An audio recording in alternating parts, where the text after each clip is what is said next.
You no longer have to continue to let your old habits and old ways of thinking keep you stuck and prevent you from being your best self. You can choose to step into that version today. And here is the quickest way to do that. So if you clicked on today's episode, there is probably something within you that you want to change. You would love to step out of that cycle that you feel stuck in and become that best version, but maybe it feels hard or maybe you don't know how. And that is why I'm doing an episode on today's topic. I want to share with you the way that has helped me most quickly transform and evolve with this one simple shift, with this one simple tool. So in this episode, I'm going to share with you how it's personally helped me evolve. And at the end, I'm going to share how you can actually apply this tool in your own life. In whatever ways that are keeping you stuck, you can use this tool to quickly shift and challenge that old version and step into the better version of you. So why would you listen to me, right? So if you're new here, I've now released over 130 podcast episodes of Fulfilled. Yes, the podcast you are listening to right now. On top of that, I have my own life coaching practice where I help clients transform in these exact ways. But most importantly,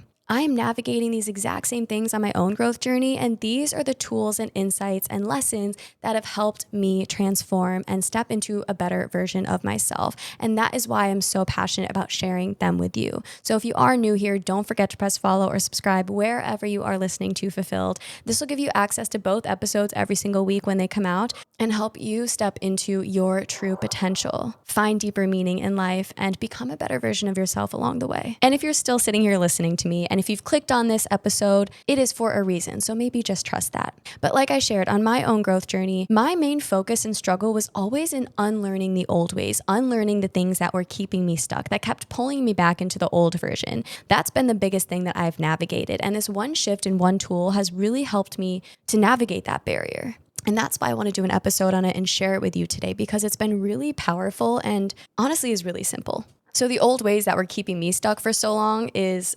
perfectionism, right? Waiting for things to be perfect before feeling like I can be okay or move forward. Overthinking, getting caught up in those ruminating thoughts instead of taking action, or just letting the overthinking pull me into anxiety all the time. And then finally, always needing to be busy and productive, that productivity guilt, right? Feeling like my worth was tied to what I got done, and always feeling like I wasn't doing enough. And I'm not going to lie to you, these are all things that I very much still feel within myself and still will always probably battle. But the difference now, these used to be things that kept me in a version of myself that I wasn't proud of. That version was moody, anxious, closed off, fearful, living in scarcity, always chasing and never just letting herself be present. But the difference now, even though I still notice those things coming up, I've realized just because they're present and just because I notice them come up and I feel them doesn't mean that I have to let them control me. It doesn't mean that I can give them power to pull me back into that old version of myself. And this one tool lately, this one powerful shift has really helped me effectively do that, to take back control over who I show up as instead of letting these old habitual ways, these old limits and habits pull me back into that old version, that version that I didn't want to be embodying. And this is also a tool and a technique that I've really brought into my coaching practice to help my clients transform in these same ways as well. And they've found them very effective. So I'm excited to share them with you today. And quick aside, if you are interested in exploring life coaching, you keep hearing about it, you're wondering what it's about, if you feel kind of drawn to connect with me for some reason, check out my website linked below to book a free clarity call with me. I'm currently accepting a couple new clients and would love to hear about the changes that you really want to make in your life, hear about what's keeping you stuck, and help paint the picture for your best life to help you step into your true potential. All right, back to the episode. So what is this one hack? What is this one tool that I won't shut up about? It's rebelling against the old version of ourselves, rebelling against the old ways. Okay, what does this mean? I'm very glad you asked. So a little background on where this idea came from. To give my friend credit here, I met this girl, Tallulah, who I became friends with when I was solo traveling in Bali a few months back. And she brought this idea up in a deep conversation we were having. We had a lot of really great spiritual conversations, and I honestly don't even quite remember the exact topic that we were speaking of, but she brought up this idea of rebelling against things within her that would come up that she didn't want to feed into. And we ended up having a whole conversation about it, this idea that we can choose to rebel. We don't have to feed what comes up. And I absolutely loved this idea so much that it became my top way recently that I've challenged myself into continuing to step into the best version of myself. And what that's looked like for me is noticing when those old ways would come up, the old patterns and old habits. And once I notice them come up, that's where the fork in the road happens, right? The old version would let them take over. I would give into them. I would give into the perfectionism, the overthinking, the needing to be busy because it came up. So therefore I felt like that was me and it felt like it's what I had to do to silence my noisy mind. But I realized there is another option, and that is where rebelling comes in. And what that means is not buying into the old habits and patterns, but doing the opposite, rebelling against it, choosing to not buy into it. And I'm going to get more specific here to really lay this out for you guys in what it's looked like in my life. But really what it comes down to is asking myself, who is the version of myself that I really want to be? And are these old habits and old ways that were keeping me stuck for so long helping me become that version, helping me step into her? More often than not, the answer is no. So let me paint the picture a little bit more for you guys. Like I shared, a big habit and pattern that I noticed within myself that kept me stuck for a long time is the need to be productive, that productivity guilt within me, the constant desire to be busy. And I know a lot of you listening can relate to this too, because it's a very common thing that A, I think we experience in today's society, and B, that I've noticed come up with listeners and clients and just everyone in my life, honestly. So to me, what this sounds like, the voice in my head that comes up is, you should probably be doing something right now, or you're wasting time, or you really didn't do enough today. Maybe you should do something. Go do something productive, right? It takes away that piece of being present in the just being. It makes me not able to just be. It's like that voice that won't shut up until I start doing something.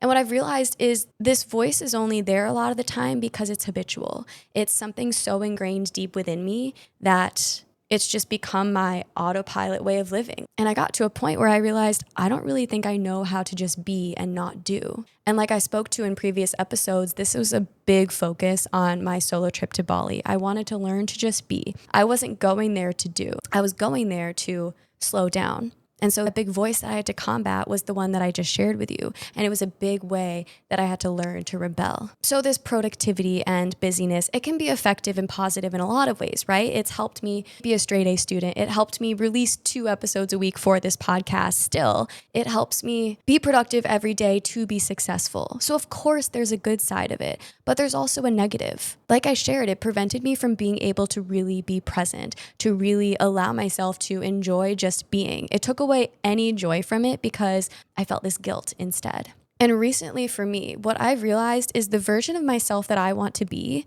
she doesn't feel guilty resting and slowing down. She knows how to just be and not do peacefully without any guilt, without needing to busy herself because it feels too uncomfortable slowing down. That's the version I want to be. But that habitual voice within me was telling me all those things that were making me feel bad about it, right? You should probably be doing more. Like, your worth is tied to what you do. Go do something. Go be productive. And in Bali, like I shared, that was my time to really go and practice slowing down. So how I rebelled against it in Bali and in my everyday life still, but that was kind of the foundation and the root. So I would be having a slow morning there, right? And I would start to notice that slight anxiety and that voice come up like, okay, well, what are you going to do with your day? You don't really have a plan ahead. Like, it's already 9 o'clock and you haven't really done anything except drink coffee yet. Like, come on, go do something productive, right? Go make the most of this trip and plan a busy schedule. Go busy yourself. In that moment, that's when I would notice, okay, this is my old way of thinking. I am not here to do. I am not here to busy.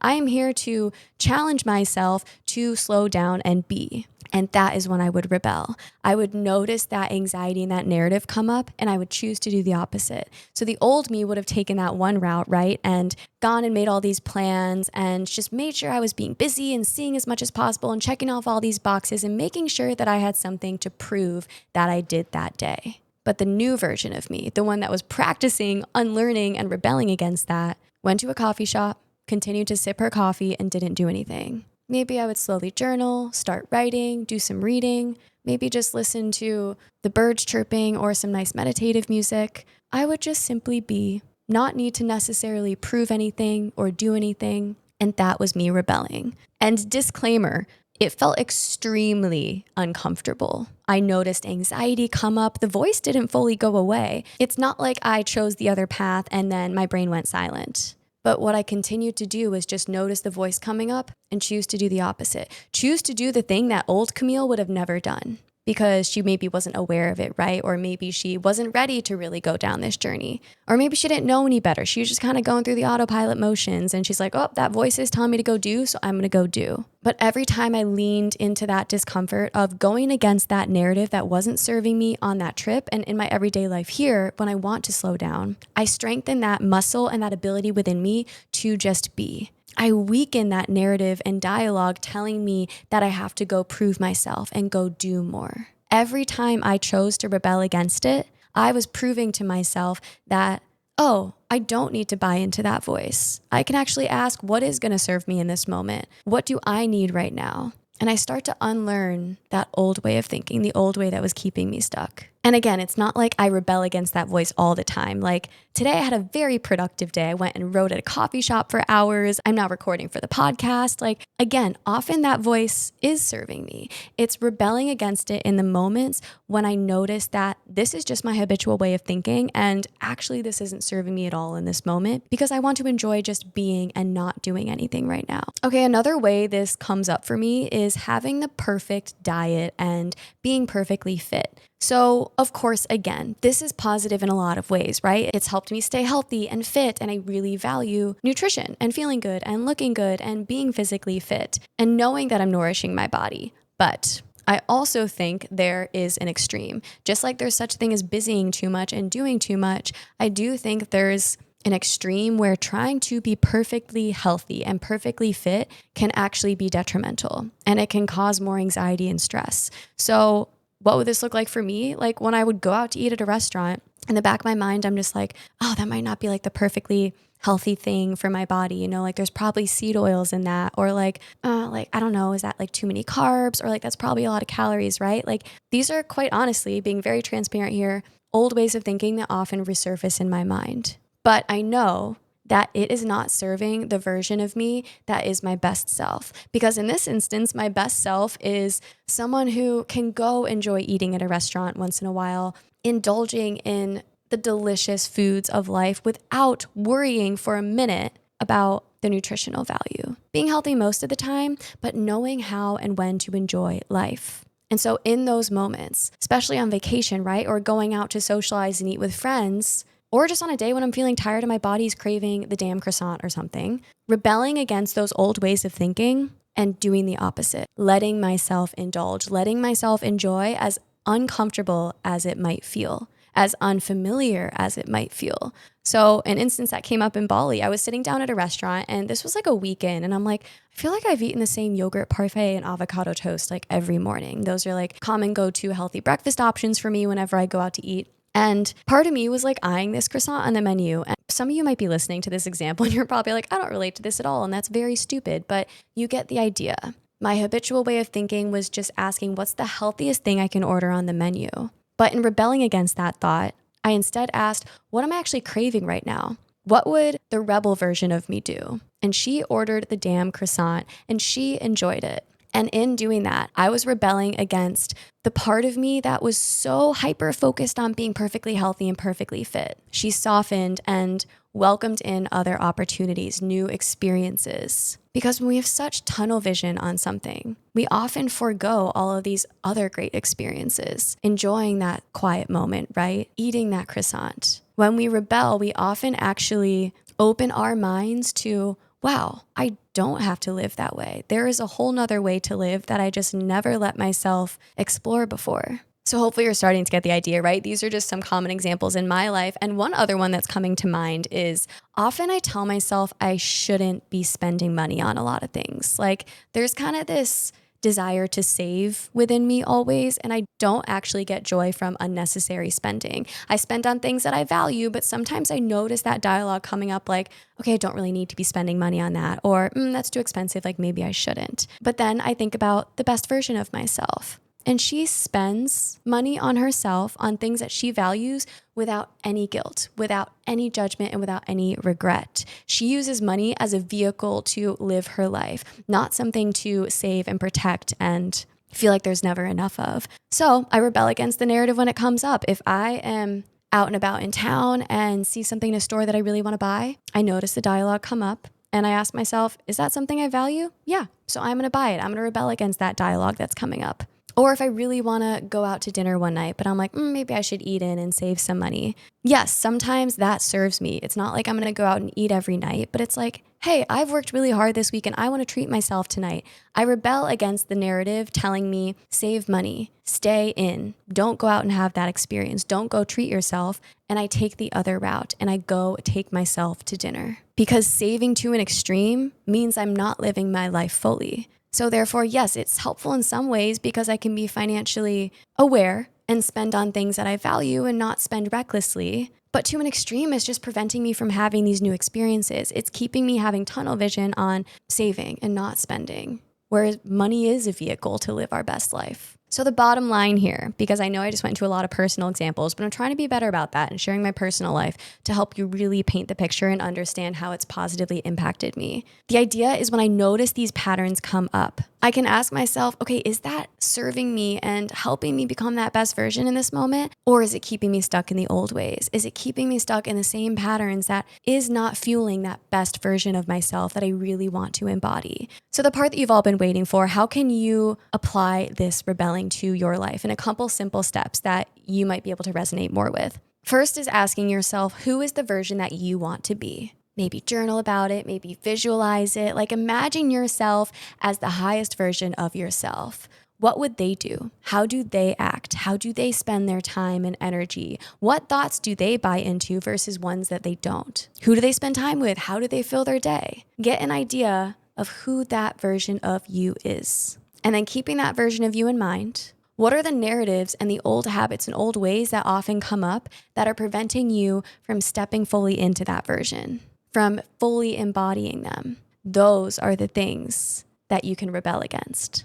And when those narratives come up, again, I gave personal examples in my life, right? The productivity guilt, the needing to be perfectly healthy, the holding back from spending money on myself sometimes. When that dialogue comes up, when that feeling of I need to go do that and go back into the old ways comes up, the question you can ask yourself is this serving that best version of myself? Is this helping me become that version I want to be? If the answer is yes, great. Then it's serving you in that moment. If the answer is no, and it's keeping you stuck in this version of yourself that you really want to step away from, that is when you rebel. That is when you choose the opposite path. Do the opposite of what that voice is telling you to do. If it's telling you to busy yourself, step away and just be. If it's telling you to spend the money or don't spend the money, do the opposite. Buy the damn croissant. Again, fill in the blank of whatever it is that will be rebelling for you. And most importantly, give yourself permission to do what it is that's really serving you in that moment. Give yourself permission to step into that best version of yourself. Give yourself permission to lean into that discomfort. Know that the discomfort is normal because you're unlearning something that's very deeply ingrained within you. Again, I felt uncomfortable rebelling every single time that I did and